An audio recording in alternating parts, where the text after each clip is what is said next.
বালতি পানি, 3টা করে খেজুর, এইভাবে 8 বালতি পানি উঠাইয়া হাসাইন হুসাইনের মায়ায় আমার নবী বাগানে চাকরি পর্যন্ত নিয়েছে।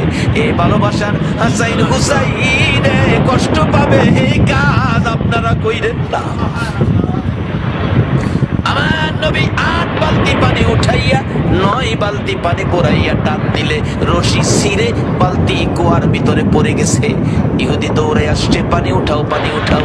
রশি ছিঁড়ে বালতি পড়ে গেছে, কি দিয়ে উঠাবো? ছিঁড়ে গেছে। না তুমি ছিঁড়ে ফেলছো? আমার নবীরে কয়, নবী বলে ছিঁড়ে ফেলছে। আমার নবী বলেন, ইহুদি রে আমি ছিঁড়ি নাই, ছিঁড়ে পড়ে গেছে। এই পর্যায়ে এক কথা দুই কথা রাগ হইয়া নিষ্ঠুর ইহুদি, যেই নবীর চেহারায় জীবনে কোনোদিন মশা মাছি বসে না, আমার নবীর গাল মুবারকে ইহুদি থাপ্পড় লাগাইয়া দিছে।